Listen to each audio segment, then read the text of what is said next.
Action. And so started my first ever on-camera live interview with a game developer who turned out to have been part of many games I have enjoyed playing over the years and who is now working on Ashes of the Singularity II, whose early gameplay I am happy to reveal to you during this dev interview, and this is my very own gameplay which I recorded at Stardock HQ this October. I even got a chance to duke it out in a multiplayer match against a StarCraft 2 pro who you might know as Wintergaming from YouTube or Twitch. All thanks to dedicated people working at Stardock and their CEO and owner who stayed a true gamer throughout his life and who I have to thank not just for my incredible trip to USA, but this unprecedented access and following interview. I will share more about my trip and other amazing games and updates for them Stardock is working on in my next videos, but it's time to let you enjoy this exclusive developer interview and the gameplay reveal of Ashes of the Singularity II.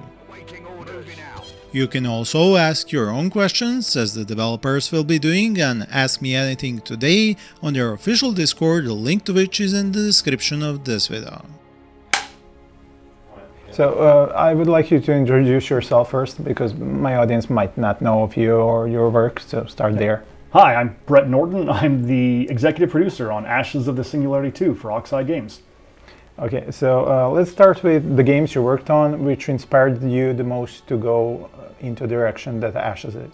A little bit of context is that I've been playing real-time strategy games since the early days, just as a player. Like I played Doom 2 and everything from that era. And specifically, I was actually an extremely competitive Command & Conquer 1 player back when it was just in its initial era. And then through that, I played a number of RTSs, and the first job that I got as a video game developer in the industry was to work on real-time strategy titles. So prior to that, I'd actually unofficially worked on a few games that people playing me have never heard of, like Submarine Titans and Kingdom Under Fire, but I was a fairly serious competitive player for a number of online RTSs prior to that. But then at Time Gate Studios, I worked on their Kohan series of real-time strategy games, as well as the Axis and Allies RTS. And since then, I've worked on a couple of tower defense style strategy games, such as Dun Defenders, which was an action tower defense hybrid game.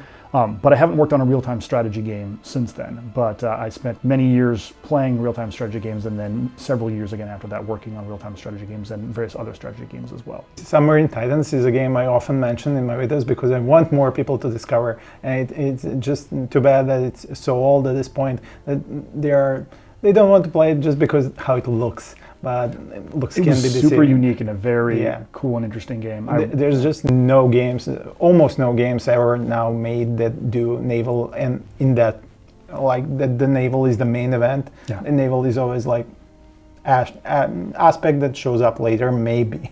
Yeah. So that was just fantastic to learn. So I would like you to first introduce yourself and the games that influenced you and the games that led you to working on a game like Ashes.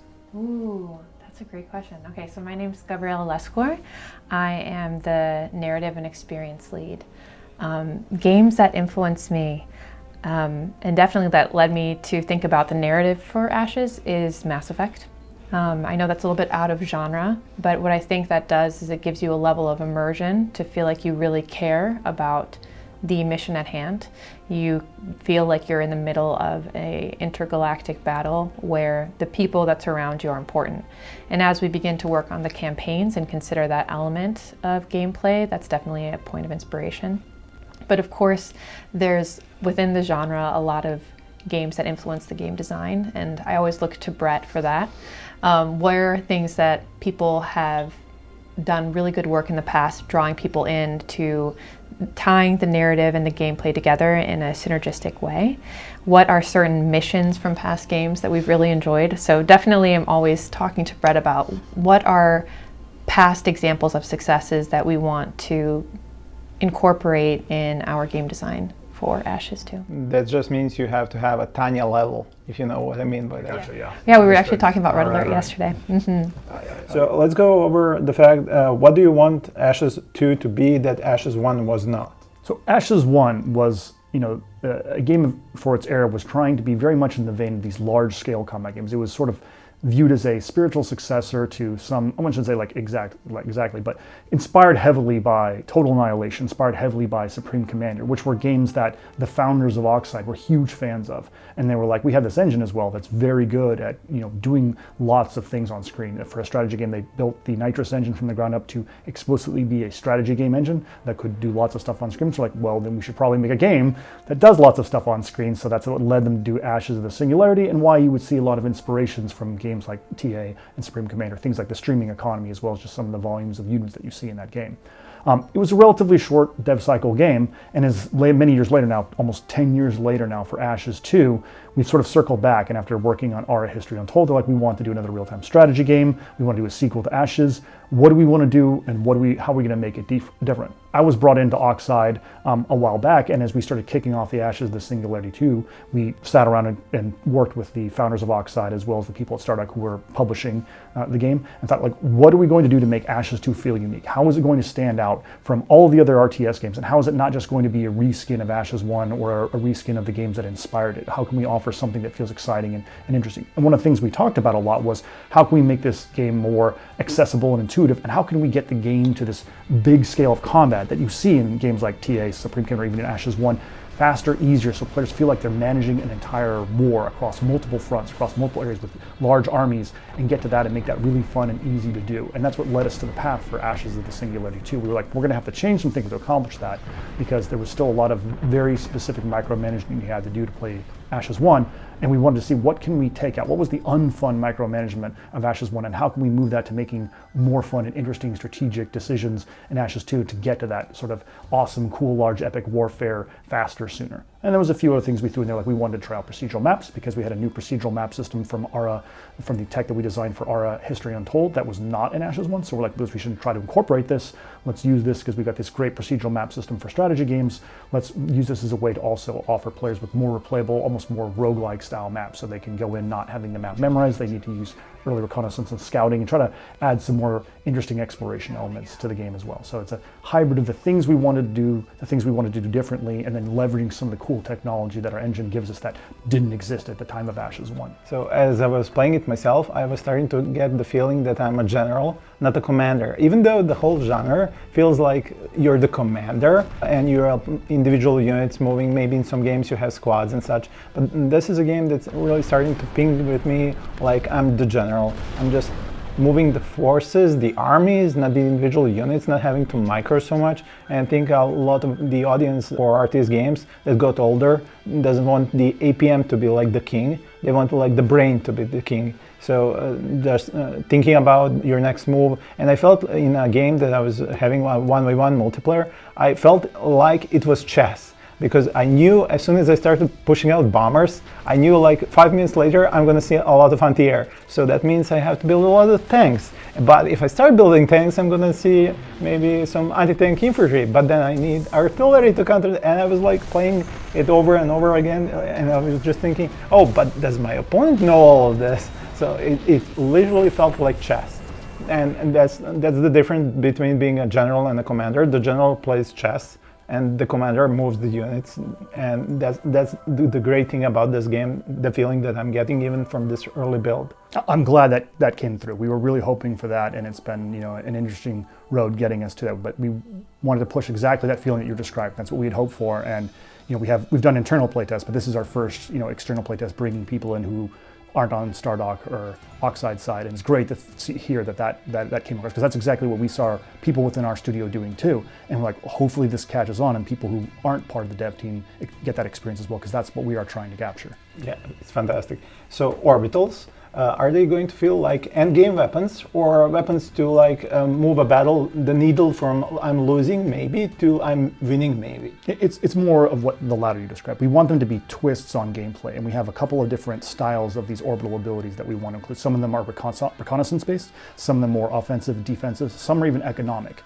But we want them to offer twists on gameplay. Your core strategy is defined by what you build, where you position it, and where you choose to attack, where you choose to defend. We want orbitals to offer interesting twists on that. Okay, I need some assistance with reconnaissance. Can I call in like a sweep of some aircraft that fly across the map and help scout a little bit? It's not going to reveal the whole map, but it's going to reveal a portion, and well timed, it could reveal either enemy positions or enemy structures that would be useful to you. So ways that add small twists to the gameplay. There might still be towards the end, like if we have a very long elaborate tech tree, we may have some very powerful orbitals that are either like tactical strikes or things, but that would be something that would be reserved for sort of helping games come to a conclusion that might otherwise be stalling out. We don't want that to be the typical way matches are decided. We want them to play out the games with the units more than just say like, okay, wait until everyone has nukes and then nuke the whole map. That's not the end game goal of Ashes of the Singularity II. We could go over comeback mechanics, because I was playing my match. As soon as I would like lose access to a resource just on time that I needed it to make some units that I needed to change the flow of battle, I felt like it was starting to snowball from there. Do you plan to have like some way, or maybe just convert one resource into the other at the point that I'm like lacking that or something like that, just to make comeback a possibility and not end games? As soon as both players figure out that the other one, that the loser is going to lose just maybe 15 minutes later, both are just going to quit. But if there's a chance, both are going to keep playing. Right. Yeah. Definitely, like right now, because we're lacking things like orbitals and technology, which will be some of the comeback mechanics that we want to get to. So the hope is that those will help allow you to turn the tide if you get a little bit behind. But also economy-wise, there will be more options to reinforce your economy in existing regions as opposed to forcibly having to expand to future regions. So it's not quite the conversion mechanic that you're describing, but it is a way to improve your economy in regions if you will find yourself pinned in a location, but capable of holding out a defensive line.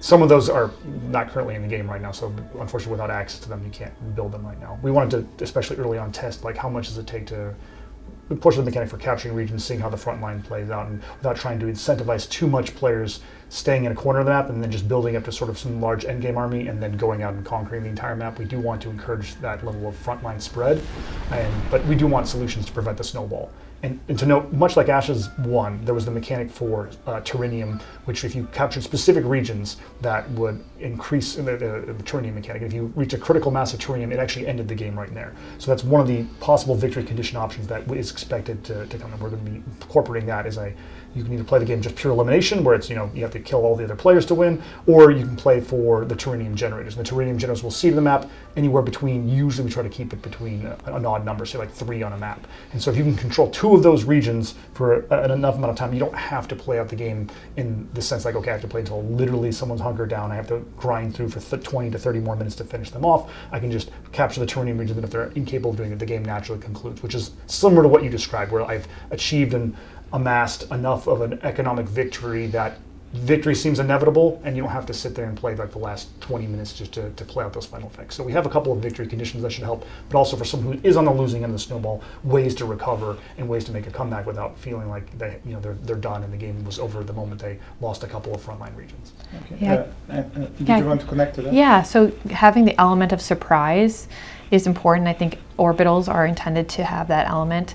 And then there's also potential for faction-specific win conditions as well. So with the United Earth Forces, they're not utilizing Terrenium in the way that the PHC and the Substrate are. So in that case, what would a victory condition look like for them? Well, they might not necessarily need the same type of resources or Terrenium that the other factions would. So there's also that element of gameplay that wasn't quite on display yet in the demo that you played today. And going back to characters, are they planned to like run the entire campaign with the same characters, or is there a chance to like find a character, lose him, but continue the campaign, or like find somebody else and somebody might betray you or lose the character that way?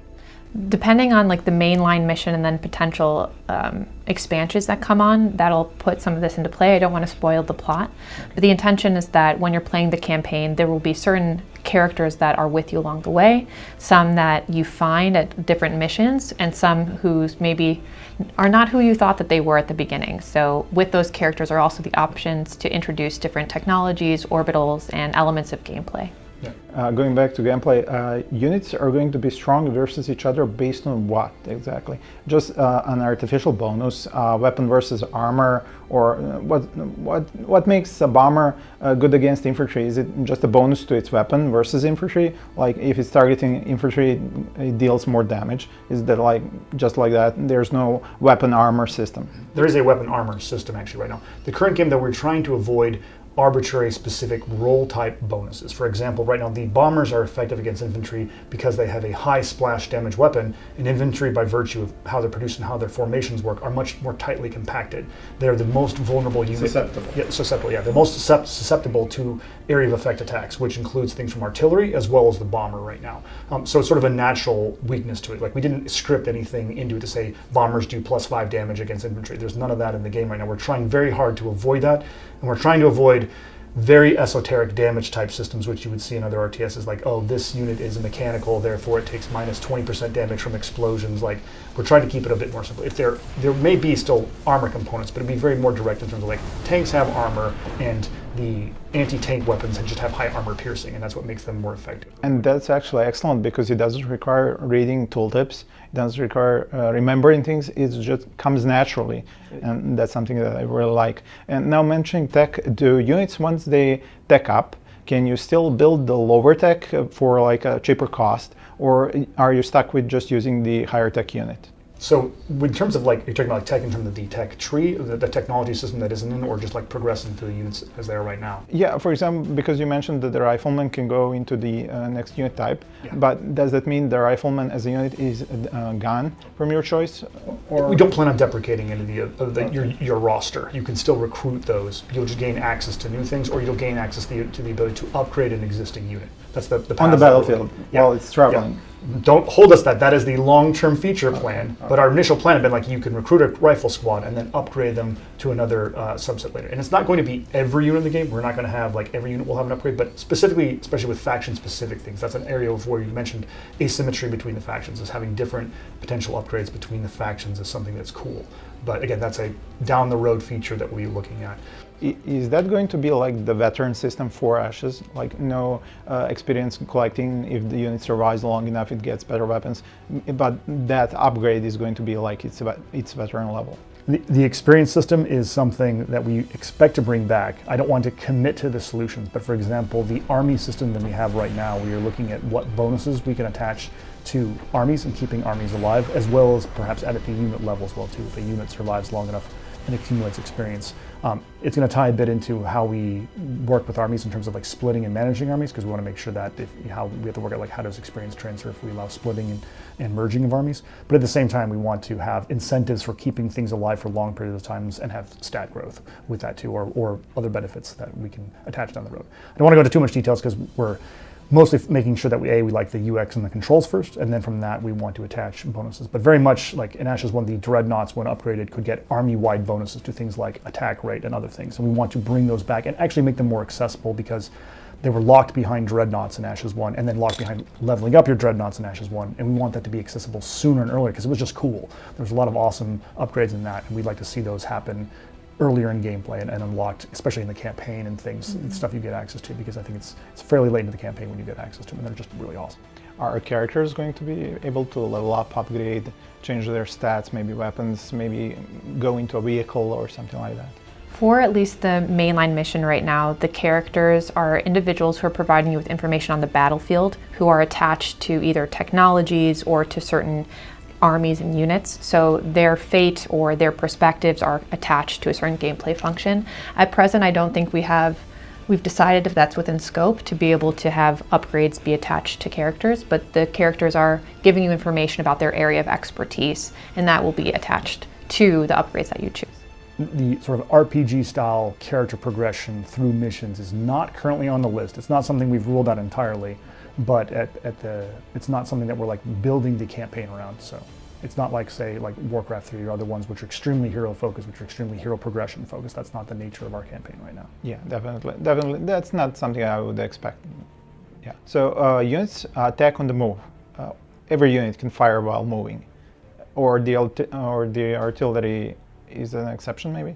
Currently, I think all of the units that I had to review, almost all the units can attack while moving. It will affect certain things such as accuracy in a few ways, and the artillery is taking a best guess based on its position and its target. They're sort of like, it's doing the math there, and we can simulate it in a video game that can actually simulate it roughly in real life now too. But it's not going to be as accurate because it can't predict where the targets are moving to, and there's a lot of more variance within it.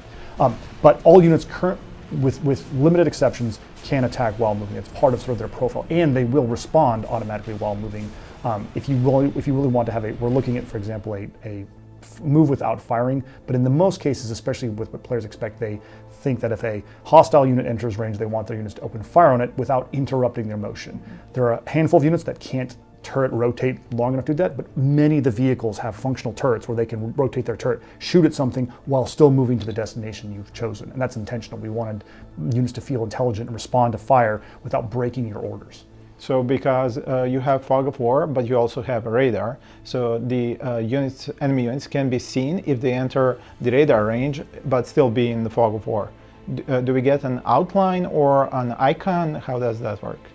It's similar, right now the current effect is very similar to Ashes 1. That may not be the effect we ship with, but we have what they call the radar heat map blobs. And the more things that are within a space in the radar, the hotter the heat map blob becomes, and it looks more red and gets bigger and grows. So you can know the rough approximation of strength, but you don't know exactly what's in there. And we don't reveal things that are firing on you from the radar, but you can know they're there. Certain units automatically fire on radar targets. Artillery, for example, will automatically fire on radar targets, but infantry don't. They require line of sight and actually having eyes on the target that you're firing on. Whereas indirect fire weapons in general can just fire at any signature that they see. They will automatically pick targets to shoot. They will still attack a target if you tell to go into an area, but they will also, if there's nothing around, they will pick up radar heat maps and or radar signatures and start shooting at them. So if units have acceleration, can they be just continuously ordered to move forward without engaging, or just firing and keeping their course for example, going into a raid if you know you have more units and you can just pass the defenders? Is that something you can do? You can actually sort of force march your units past defenders, and they will return fire as best as their weapons allow them to while they are force marching, and that is a way to potentially skirt the front line. However, there are also strategies for like flooding the zone with infantry just to block them and make that very challenging to do. So, having a single building doesn't prevent you from just running past it. We've seen that in matches where someone has put down a couple turrets and someone just grabs a whole slew of fast vehicles and runs them past the turrets, taking casualties along the way, but managing to get their force past the turrets through that. So no unit can squash infantry at the moment. Right now, no. It's something that we've considered, especially for some of the more epic units in the game down the road, like things like the Titan and whatnot as well too. But we didn't want infantry to feel like they would lose all value the moment a single vehicle came online that was capable of squashing, especially if it was early. It's a great element of fun in Command & Conquer, coming from someone that's played a lot. Running things over is great, but you don't see infantry used in a lot of CNC games after the first 30 seconds because they have this innate, incredible vulnerability. And so we have a lot of destructible elements that we're working on, like having the ability to run over trees, set things on fire, and we want a lot of great, glorious chaos in the game and destruction, having this really destructible world. But we also don't want to have units in the game whose sole purpose is to be useful for the first minute and then never used right. again. We want the unit to feel like it matters, including the infantry unit. And if we want this new faction to matter to players too, we want the humans to matter, the human faction. So they would be reinforced appropriately like you would expect if they were valuable people in the real world. Have you considered entrenchments for infantry or airdrops?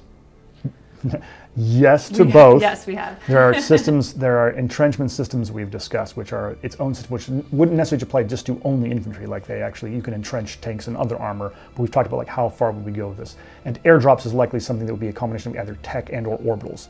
One of the things we're talking about is it would be great, as a late game technology, if there were ways where late game orbital is that you could have ways of quote unquote para-dropping or orbital dropping infantry strike teams into areas, or taking the ones that you have queued up and doing that with. So you can queue up units, and for a minute long due to an orbital, they will drop at their rally point as opposed to having to walk across the map. So it's a way to insert infantry strike teams into locations that normally would take them a long time to move towards. And that's potentially a very interesting late game twist, a way to sort of flip some of the expectations around. I feel like we should explain to the audience the army system a bit better, or maybe in more detail how they converge, how they are built into an army, how they keep to the movement of an army, how they are directed as an army. Yeah. So to talk about it a bit, armies are kind of like, armies existed in Ashes of the Singularity I. You could form units into an army, and we liked the concept because it tried to give the army a level of intelligence, bot-like intelligence, where they would somewhat act as a cohesive unit or squad.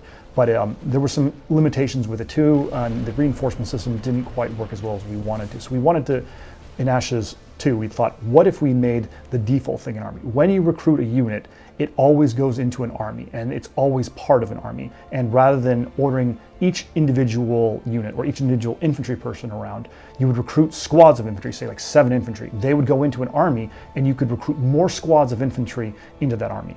Then you would order the army, would say, army move here, army capture this, army attack this other army, etc.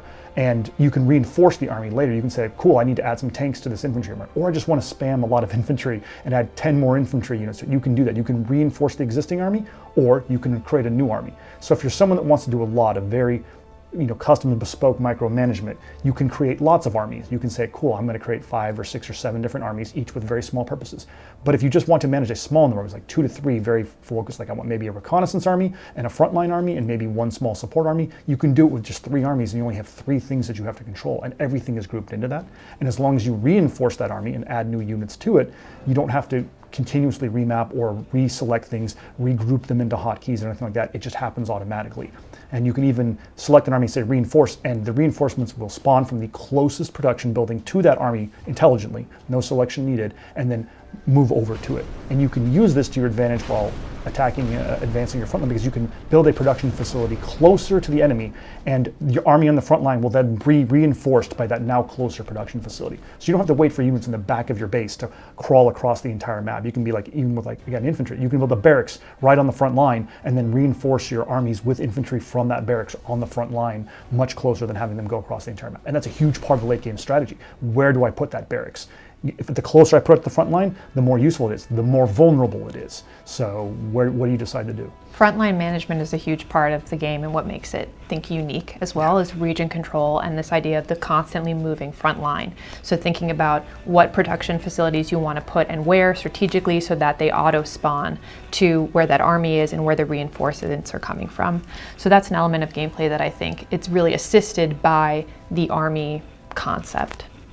So as I saw in the gameplay, every region has a max number of buildings I can build, but what about max unit counts and caps on different types of units? There's a logistics system similar, but not exactly similar to Ashes 1, which will drive unit caps and all that. We're experimenting with it, but for the most part, early on we wanted to see just how big we could go scale-wise. But based on if we need to, we have the option to incorporate a logistics / unit cap system that will drive that. You will have to like pay to expand. That's also a way to cap rampant early expansion as well too. But that's just it's sort of a basic, like similar scene you've seen in other RTSs, and it was present in a very similar way in Ashes 1. And because of that system, will you be able to recycle units? If I overbuild bombers, but I see a lot of anti-air, bombers become useless. Can I recycle them? Likely we will include a way, if we need to disband. Like we have, for structures we already have, you can cancel structures in development. You can demolish existing structures too if you need to. The same thing with units. Long term we plan to give you ways to manage the queue, cancel units in the queue, move things to the top of the queue, and then for existing units probably disband. It winds up being more of a niche thing. Like hopefully if the game's playing out, a lot of cases you wouldn't need that. In a lot of cases, if we need to, we can do it. But in a lot of cases, hopefully you're using that bomber and getting like attacking with it, getting some value out of it, etc. But disbanding is something that down the road we'll probably have a way to handle. But it's just hopefully not something you have to do a lot of constantly in the game. Do you plan to make the tutorial separate or as the first level of the campaign? So the current plan is to have the tutorial be diegetic to the narrative, so it makes sense with the campaign and its progression.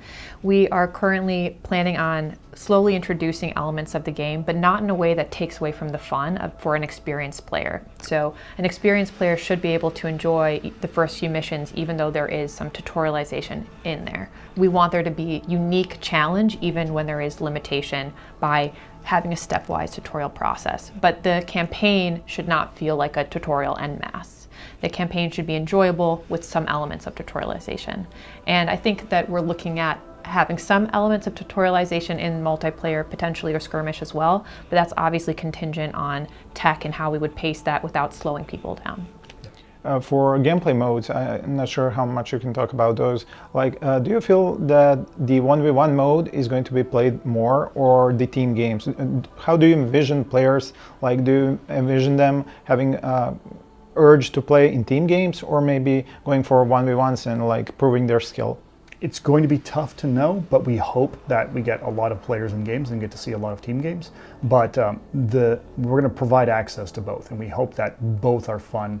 but they will provide different experiences a little bit. And the team battles will probably be epic and longer and larger, and some people will like that, but the 1v1s will probably be a bit shorter and more direct, and people may like that. And having come from RTSs, I've worked on some RTSs where everybody just played team games. Nobody played 1v1. And other ones where they played 1v1, and a couple of games where it's mixed. The best thing we can do is just provide those options and let the community decide what winds up playing more fun, and try to just make sure that we feel that we're not short selling any of those, that 1v1 is fun, but also like 4v4 and a big team battle is fun. And also we want to, if people want to try it out, we want to see how free-for-alls go, like large player free-for-alls, like 2v2v2v2, etc. in large player free-for-all games. And we know that especially people like to play that in skirmish, like offline play against the AI. They love doing free-for-alls in that too. We want to make sure that's a really fun experience too, where you just have 8 players, massive map, free-for-all, one person wins go, and see if they can win that scenario. So 8 players is like the current plan, but do you think the tech could support 16,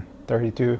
We're not going to commit to anything larger than that. We're not trying to be like a battle royale style RTS where we want to have like 50 players in a single map. That usually also winds up requiring like dedicated servers and changes around the networking infrastructure. So we want to support a fairly large number of simultaneous players per map, but we also want to say that we're going to commit to supporting 20 plus and having these absolutely like massive. There's a completely different level of multiplayer infrastructure that comes into play when you have that, and that's not currently on our roadmap. It's an extremely cool idea and something that we've seen other games recently trying, like these incredibly large player count games, and it's awesome, but that's not the space that we're trying to occupy right now with Ashes 2. Can we expect like a ranked system for just 1v1s or for the other team games as well?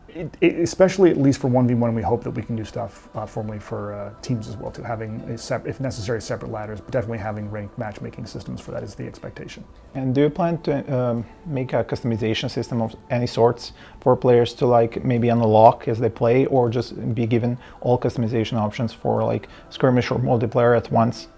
Right now, we're scoping for just basic customization of team color and potentially some type of team emblem. Going forward, depending on what our timeline looks like and what resources the team is given, having more customization, that would be a cool thing to look into, but it's not currently in the planned scope. Okay, and just the remaining question is the game fun for you now that you're playing it, that you're testing it? Do you feel like you could make it even more fun if you had more resources, more time, later release date, or do you feel like it's going to be fun enough for at the current stage? I am having fun, and I am sometimes surprising people by not being the worst. Would you say that's true, Brett? No, I've had some games where I'm like, I'm being underestimated and I come up on top and I'm really enjoying it. I don't know how much you got to experience today, but in multiplayer, when you're playing against people who know what they're doing, there is joy in the surprise of your opponent and what tactics they employ, and also looking at the map and where you are either blessed or cursed to start with. It doesn't doom you to anything, but it requires that you be quick on your feet, that you pivot. So I am having a lot of fun even with the game at present in multiplayer, even in this pre-alpha state. And I think that is, knock on wood, something positive, something to hold on to, because if you are having fun with your own game, well, then you're going to fight to make it even better. And there is totally room for us to grow. We're in this early stage, but as I'm watching people play, hearing their joys and their pain points, I'm thinking about how can we optimize the user experience. Hearing from you as well, how can we create a campaign that is both challenging strategically and also meaningful to the player so that they care about the people they're fighting for and with and against. So right now I am having fun, and I'm really excited to say that with a full chest. I'm enjoying it too. My always concern is that I play though a lot of games internally where I'm like, I think we're having fun. How much of this fun though is just because we enjoy beating up on our coworkers? And then also, we know the mechanics, we know the game a bit. Is this just us, applying too much of our insider knowledge into how much this is fun? And this, whole Stardocktoberfest has been our first, okay, we are now playing with people outside of Stardock, outside of Oxide, who have never played the game, who are coming in, who are fortunately, a lot of our target audience. They're people who have played strategy games, so they're not going to be completely in the dark, and we don't have to do a ton of tutorialization. They will generally have played probably some of the games that inspired our game, which is great. And will they have fun? And that was the key test, because we were enjoying it. We actually had to tell people to stop playing some multiplayer because they were getting to these hour-long matches they didn't want to give up on, and we're like, you guys have got to stop. We've got to go on and get back to doing dev work, but they didn't want to quit out because it was a really cool match that had been going on for a while. And so we were enjoying it internally, but that doesn't necessarily mean that, bereft of all of your insider knowledge, that everybody else will enjoy. But it seems to have gone pretty smoothly today, so it seems like people seem to be enjoying what we were doing. Okay, we are done. I want to keep playing. Oh, yay! That's so great. And so I know your influencer name, but what is your real name? Peter. Peter, and Pera is short for Petar in my language. And I went with Pera, and philosoph means philosopher. Yes. Because the kids were giving me that nickname because I would theorize a lot. Yeah. And that kind of comes from the gaming background. You theorize, craft your ideas, and I would do that in school. So they gave me that nickname, and I just ran with it. I mean, sure, I could change it to English now to make it easier for people to understand, but I think Peter the Philosopher would kind of be long. Better philosophy, short. And that's great. Once you learn how to pronounce it, it's not that bad. No, it's not. But I hope that you had fun, like on camera or off, I will say. Fun. Oh, yes. I would love, I was like, I want to play, I want to play more. It is like, I do think too, I don't know if we're still recording, but my honest perspective for me is I came in at the certain point of the game where we didn't have tooltips yet. So I was playing the game and I didn't know what the units did very much. And so I was able to come in fresh without tooltips and learn the game further into production. And I did enjoy it, even like I didn't have that bias of knowing what was going on. So I'm glad to hear that you enjoyed it as well, because we really care about your experience too, and what parts of it you enjoyed. It's definitely feeling, you can tell what the unit is supposed to do just by looking at it, seeing maybe its first conflict, and that's amazing. Instead of reading tooltips, making notes, making sheets, which units should fight which, and the fact that you don't have armor and weapon types, just by having the meaningful point of if it's an area of damage weapon, like from a bomber, it will destroy a unit that's compact. So that's fantastic. It makes it intuitive. It doesn't require a lot of learning, especially for the kind of players that are playing these kinds of games today. Just like me, I have a kid, I have a wife, I have a day job, and I don't want to spend 15 hours just learning the opening. I want to have like the full experience in my first match, and that will keep me in the game. That's something that I think a lot of players feel the first time they are playing, and if they can keep a multiplayer match going for like 15 minutes and experience most of the gameplay, they'll stick with the game, and that's really important. Like you could find games with Steam achievements where 0.05% of the player base finished the multiplayer, maybe 10 multiplayer matches, meaning that they played one and they gave up, and that's the worst kind of. That's a waste of a good game, waste of potential. I love what you said too, because that's definitely at the heart when I'm looking at the user experience is intuitive. So how can we, I'm glad to hear that it was clear to you, how can we make it clear what this unit does on site by utilizing different types of art, by making sure our tooltips are clear, so that the player is able to just enjoy the game and not spend so much time trying to read it too much into the details to figure out what it does. I think you could even, if I can just give a small tip, you could speed it up if the infantry had one color, the ground vehicles another, aircraft the third color, and then just have the which unit is good against which in tooltips they could be in color as well. So if I see infantry is like white, and if the aircraft has a white damage report or saying in white letters it's good against infantry, it's enough for me just to see the color and I'll know which unit it fights against. I don't even have to read the whole tooltip. Yeah, that's great. Thank you for that feedback. I think we're all. Yeah. You're good? Okay, I just wanted to say we're like basically 10 over right now. It's no big deal at all, but if you want to do like one or two more questions, or if you're done now, it's no big deal. I've already gone like thank you. very deep. Okay. No. Thank you so much. Yeah, I appreciate it. It was Glad fun you had talking fun. with you. Yeah. So when it's